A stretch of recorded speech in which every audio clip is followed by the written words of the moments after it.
토트넘이 맨시티를 잡으며 카라바오컵 8강에 진출했는데요. 선제골 순간과 경기 종료 순간에 환호하는 현지 팬 및 손흥민의 리액션, 전문가들의 분석 함께 살펴보시겠습니다. Werner, please, I love you, please, if you know. Yeah, yeah, yeah. Timo Werner, you beaut, you beaut, you beaut, you beaut. What a finish! Spurs. Oh, what we doing? Oh, it's got to be 1-0. It's got to be 1-0. Werner, he's in shit as well. You knew he was going to score tonight, didn't you? You absolutely knew he was going to score, mate. He's absolute. Yes! Come on! Come on! You bussios, that's man talking about. Yeah? Fuck the Palace result, blood. We're in the quarter-final, bruv. I need a trophy.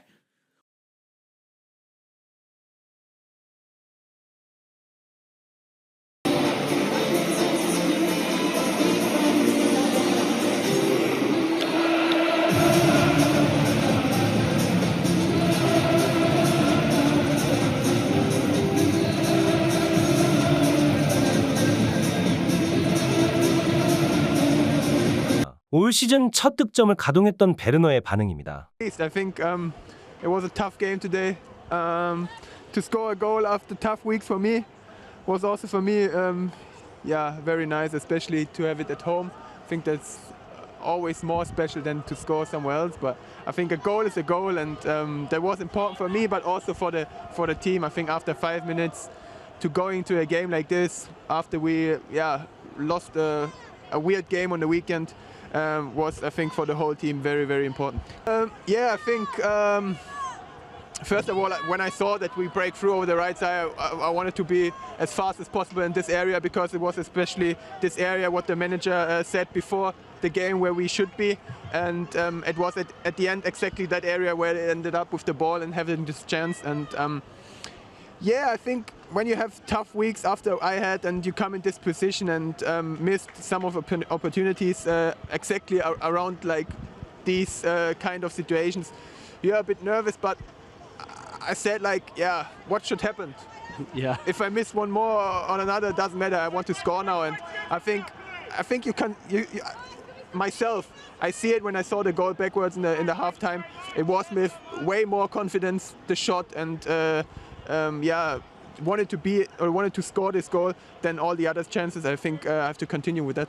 정말 신난 베르너의 모습이 보기 좋네요. 이후에는 언론사와 전문가들의 분석입니다. 먼저 BBC에서는 경기 종료 후 이렇게 얘기했습니다. 포스테코글루의 토트넘 트로피 갈증 해소 여정은 맨시티를 이기고 카라바오 컵 8강 진출을 확정지으면서 계속되었죠. 이 토트넘 감독은 최근에 이렇게 말했죠. 두 번째 시즌에 항상 트로피를 따낼 수 있다고요. 흥미진진하고 사건이 많은 경기들이 있었지만 여전히 그의 약속을 지킬 가능성을 유지하고 있죠. 토트넘은 2008년 이 대회에서 우승한 이후로 무관인데 팰리스 전 패배를 딛고 중요한 승리를 거둬서 기쁠 것입니다. 이제 그들은 12월 16일 맨유와의 8강전을 맞이할 예정입니다. 다음으로 ESPN에서는 어떻게 평가했는지 살펴보시겠습니다. Tottenham certainly, as the game went on, really on the counter-attack should have scored more than they did. But considering their performance at Selhurst Park at the weekend and their defeat, this was big for them.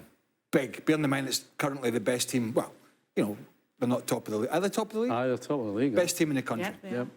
Yep. So it could have been I think for Postecoglou already, some Tottenham fans are starting to get a bit angsty with him and some of his rhetoric. And the football's great, but the defending is not always, and the results is not always great.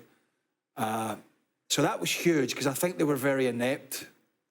He wants to win. At the weekend. He's going out to win a cup game. He's going out to win a cup this year. Yeah. Well, he said, didn't And he? he hinted Yeah. at it, didn't he? He said, I'll always win in my second season. So you know he's cursing himself for saying it, but now that he's said it, every time Spurs play in a cup tie, whether it's this one or whether it's going to be the FA Cup, he's putting a good team out. He's going for it. Well, they went out last year to Fulham in this same competition. They played a weakened side, and they got at Craven Cottage and they got beat. Van de Ven's going to be a huge loss, though. I mean, in terms of the league and getting some consistency, I I think they need to get Solanke into a run of form and goals. He's a good player. He's got a lot to offer apart from goals, but they just need to get a few of their big guys. Kulusevski's probably been one of the more consistent. Maddison's had a poor season thus far. But Van de Ven has been standout, and we were talking about it before.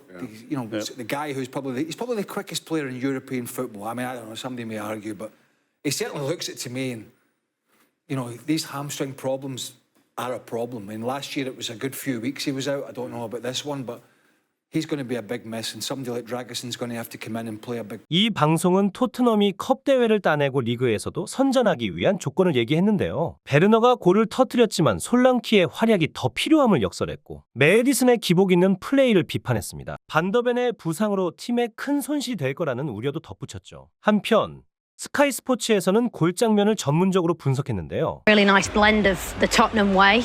This is exactly what it's all about, exploiting spaces, good movement, fast attacks, Solanke in between the two centre-backs, but it's Werner that makes up the grass on the other side. And, I was thinking about this finish. Look how much grass he has to make up in order to get himself up to the attack. He's at the bottom of the screen right now.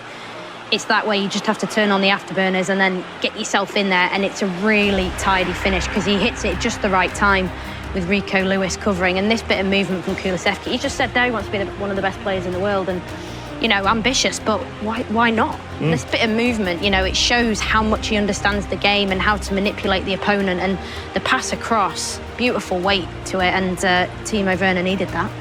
When you think about 10s now, we talk about number 10s, what they've got to do. They've got to assist, they've got to score.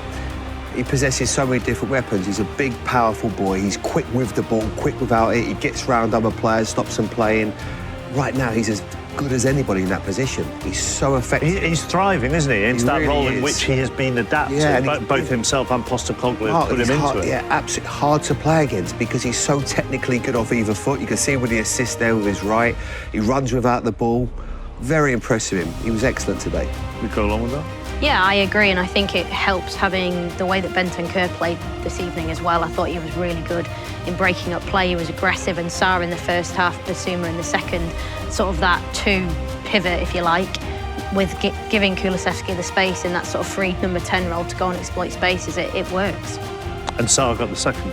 Yeah, Kulusevski will get an assist here. Not quite as good as the first one. But they just work a short corner. You can see Foden gets dragged out there and Sarr ends up on the edge of the box with a shot.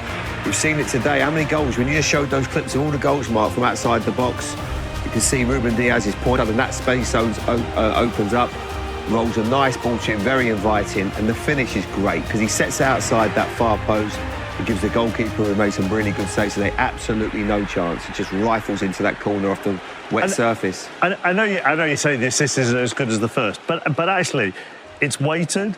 It doesn't bobble. It doesn't have to break his stride. It doesn't bobble anymore, Mark. Trust me, I've seen enough games where it's not necessarily there. But, it is absolutely perfect for it. That's the beauty of the number 10 type player. They tend to give a pass that they'd like to receive. And I think Kulusevski's had that in mind as he lays it off to Sarr. He's given it, like you say, at the perfect weight for Sarr to shape it around the width of the post and back into the net. Football intelligence. And, Yeah, there you go. How do IQ. you want to receive it in terms of the pass?